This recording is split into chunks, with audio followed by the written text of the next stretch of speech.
महोदय, मैं अपने बारे में कहता हूँ। जब मैं छोटा था और कॉलेज में पढ़ रहा था, तब रूस और जापान के बीच युद्ध छिड़ा। उस समय समाचार पत्रों में जापान के संबंध में बहुत सी बातें छपा करती थीं। उनमें एक बात यह भी थी कि जापान में समूरिया जाति के लोगों ने अपने सब अधिकार वहाँ के राजा को दे दिए थे। उसके बाद जापान बड़ी उन्नति कर सका। हम लोग यह पढ़कर आश्चर्य और सराहना करते थे। उससे बढ़कर हमारे यहाँ के लोगों ने स्वराज्य स्थापित होने के बाद 1-2 वर्ष में एक उदाहरण उपस्थित करके दिखाया।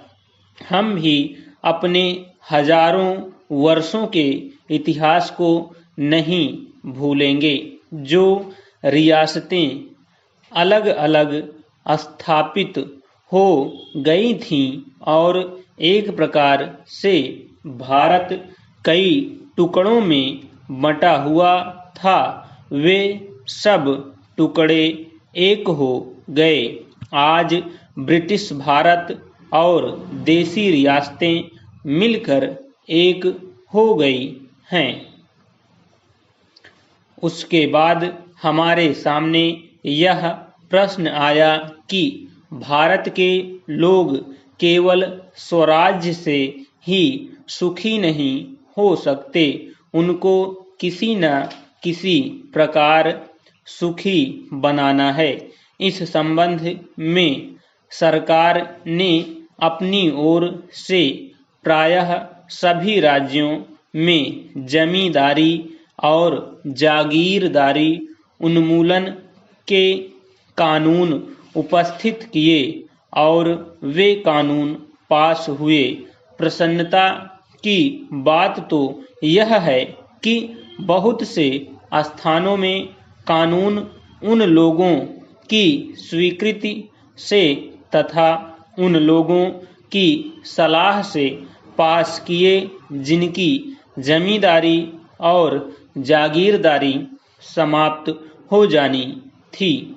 यह भी देश प्रेम का उदाहरण है। उन लोगों ने अपनी संपत्ति का त्याग इसलिए किया कि उससे सारे देश को लाभ पहुँचे। वह काम भी लगभग पूरा हो गया और पूरा होता जा रहा है। हमारे सामने मार्ग प्रशस्त है और अब हमें इस पर चलने की शक्ति चाहिए।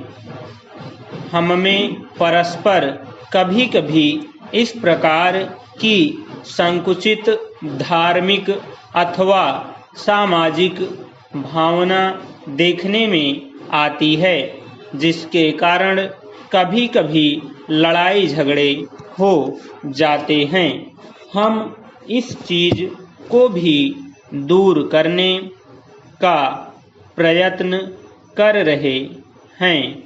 हमारे संविधान में स्पष्ट बता दिया गया है कि कोई चाहे किसी भी धर्म का क्यों ना हो, किसी भी जाति का क्यों ना हो, इस देश में सबको समान अधिकार है। गरीबी से गरीब आदमी को भी वही एक वोट देने का अधिकार है जो कि राजा साहब को है। या मुझे धर्म के नाम पर किसी प्रकार का भेदभाव नहीं किया जाता है।